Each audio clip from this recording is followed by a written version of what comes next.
సాంస్కృతిక కార్యక్రమాలు పిల్లల మానసిక ఈరోజు మన ఆధ్వర్యంలో కాలేజ్ గ్రౌండ్లో హిందూ మహాగణపతిని ప్రతిష్ఠించారు. ప్రస్తుతం మనం ఇక్కడ ఉన్నాం.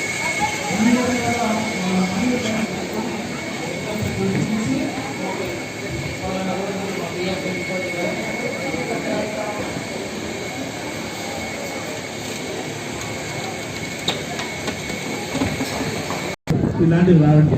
దయచేసి ఇలాంటి ప్రోగ్రాంలు ఇంకా చాలా మంది అనుకున్నాం. ఇంకా పిల్లలు ఏమో చేస్తారేమో ఆశించారు. కానీ విద్యార్థులకు ఎగ్జామ్స్ ఉండడం వల్ల తక్కువ ప్రోగ్రామ్స్ ఇచ్చారు వాళ్ళు. నెక్స్ట్ ఇయర్ మాత్రం కనీసం 2 గంటల సేపు 3 గంటల సేపు అన్నా ఇవ్వాలని మేము నారాయణ స్కూల్లో కోరుతున్నాము. Thank you.